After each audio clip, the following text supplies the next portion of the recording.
Hey guys, it's Matt from Accelerating Alpha. Today we're talking about the US Bank Altitude Reserve card. Now the current offer they're running is 50,000 points when you spend $4,500 in the first 3 months. That's equivalent to $750 in travel. However, you have to keep in mind that there is a $400 a year annual fee which is not waived in the first year. Now one big way to offset this annual fee, besides earning points and the bonus, is they offer a $325 card member year travel credit.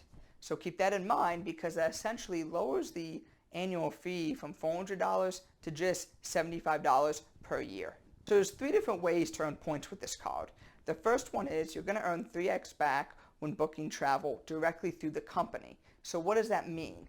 If you're looking at a hotel through Expedia.com, it will not trigger the 3x back on points. But if you book the same hotel through Hilton or Wyndham Resorts or whatever hotel you're looking at, it will trigger the 3x back. So keep in mind they need to make the booking directly with the company that you are booking with to trigger the 3x back in points. Additionally, you will get 3x back on mobile payments. Any type of mobile payments anywhere with no limit. So this is probably the best reason to get this card if you plan to use it or justify it by earning points. If you're somebody who likes to do mobile payments a whole lot, this can really be taken advantage of. And there's even some talk about using this for potential manufactured spend opportunities.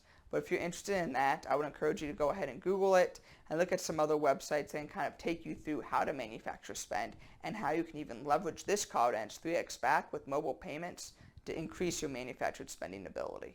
And then of course finally you have 1x back on everything else. Now before we get into a lot of details about this card, it's important that you know that in order to be eligible to be approved for this card, you must have an existing relationship with US Bank. So that could be anything from a home loan, a car loan, a savings account, checking account, or a current credit card, anything. And that relationship has to be active. So if you paid off a loan or paid off your car recently and it was with US Bank, that doesn't matter. You need to have an active relationship with the bank or else you will not be approved for this card. Now let's also touch more on that $325 annual card member travel credit. Just like how you had to earn 3x points by booking directly through the company you're doing your travel for, the same applies for a $325 a year annual travel credit. You must book directly with Hilton, United Airlines, Uber, taxi service, Royal Caribbean, wherever it is, in order for this statement credit to be triggered. So keep that in mind and just basically remember, if you're booking with this card, don't go through Priceline, Expedia, or Hotels.com. Just book directly. Now as far as fringe benefits go, it's pretty standard except for a couple. The first one being you're going to get no foreign transaction fees and you will get, of course, credits for TSA PreCheck and for global entry. But one that really sticks out here is you will get 30% off Silver Card if your booking is 2 days or more. And that's pretty cool because Silver Card right now is probably the best rental car service on the market and they're relatively new. So it's really cool to see this collaboration between Audi and US Bank so early on to give you 30% off, which depending how often you travel, that can equate to a significant amount of money and value for this card. Additionally, like all cards of this caliber, you will get a Priority Pass membership. But there's some limitations. You can only use it 4 times per card member year. Now you can bring guests, 1 to 2 guests each time, but it's basically a form of a voucher. And then once you use your 4 entries per year, you can enter any Priority Pass lounge for a discounted rate of $27, which really isn't too bad. But concerning the Chase Sapphire Reserved and the City Prestige and the Amex Platinum give you unlimited usage of Priority Pass, you really have to take a look at it and see how often you might do it, because if you're using these passes each time you have a layover of more than an hour or 2, they can go pretty quickly. So in summary, there are some good unique pros to this card. For example, the 12 GoGo in-flight free Wi-Fi vouchers. That's something no other card offers. They normally just do discounts. Additionally, the 3x back on points with mobile pay No other card offers that, and it has some very unique potential to be used depending on what your goals are. And finally, 30% off on Silver Card, another fantastic perk which no other card offers. So if you feel like you fit in these buckets, if you will, and can really leverage these, this might be a really good card to get. One of the top things this card has going for it over other cards is its low, not only annual fee, but effective annual fee. At $400, it's much less than the Citi Prestige, which is currently at $500, or the Amex Platinum, which is currently at $550, and it'll probably be at $600 within a year. Not only that, its effective annual fee is only $75 per year, which is nothing when you consider the $325 a year annual travel credit. So if you're looking to not really spend a large annual fee, but you really want the perks of a premium top tier credit card, this might be the one for you. But with that said, there are a lot of cons, and there is a reason why people tend to choose the Chase Sapphire Reserve and Citi Prestige or Amex Platinum over this card. One of them being is the poor point earning. Yes, we do have the 3x back on mobile pay, but mobile pay isn't really accepted everywhere, and a lot of people choose not to or don't necessarily have a device that can use mobile pay. So aside from that, this point earning is really worse than a lot of cards that don't have any annual fees. So that's a big concern for a lot of people. Additionally, they also have that limitation on Priority Pass. You can only use 4 of them, or basically utilize your Priority Pass membership 4 times per year. And to a lot of people, that's just simply not enough, especially if they travel a lot and if they plan to use it 1 or 2 times, or even 3 or 4 times during the same vacation. You'll be surprised how quickly those priority passes will be gone. So that's a concern that a lot of people don't want to have to worry about, and that's why they choose other top tier credit cards. Another reason why a lot of people stay away from this card is the fact that the $325 a year annual credit, while at first looks really great, you can only use it once annually.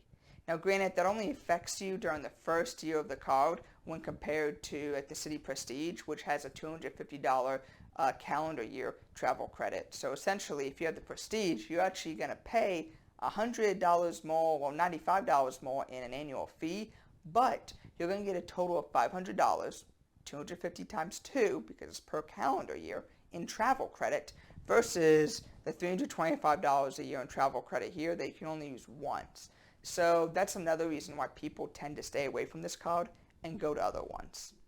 So probably one of the top reasons why people avoid this card is because US Bank is very sensitive to travel hackers or churners. So if you have gotten several credit cards over the past few months, you're going to get denied.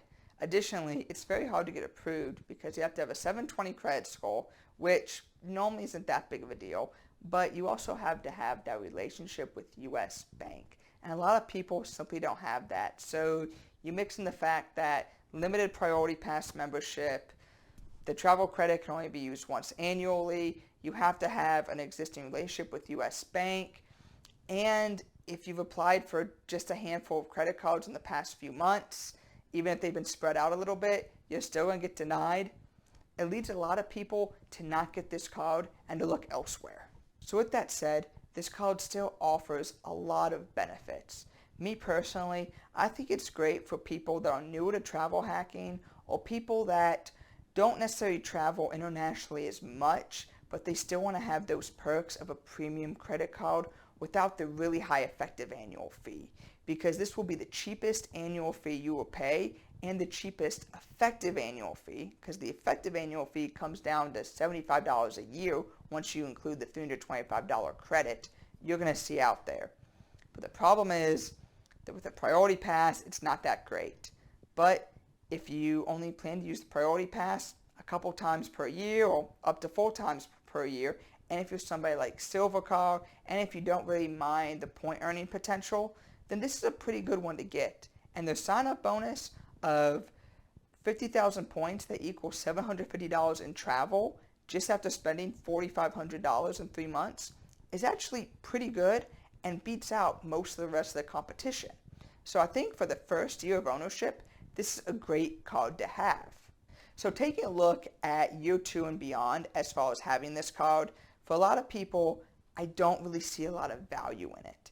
You're only paying an effective annual fee of $75, which is great, but that sign-on bonus is now long gone. And aside from mobile payments, which few people really use at this point in time, it's really hard to justify keeping this card, especially since you just get those full Priority Pass membership vouchers. So I'll really take a step back and take a look at what you're doing and how it applies to your particular situation. If you're somebody that likes to use Silver Card a whole lot, and if you're getting a lot of value out of that 30% off, then by all means, keep it. But to me, the points are not as flexible as like thankyou.com points for Citi or Chase Ultimate Reward points or Amex Platinum points. And you have to book directly through the vendors like Hilton or Delta or United or anything like that. Kind of makes it a little difficult and really makes this card less and less appealing to other cards out there. So if you're somebody that wants premium travel perks but don't necessarily travel a whole lot and you want to pay a low, cheap annual fee and you think that you are actually going to get value out of that $325 a year travel credit, then this is probably the card for you. And there's absolutely nothing wrong with that.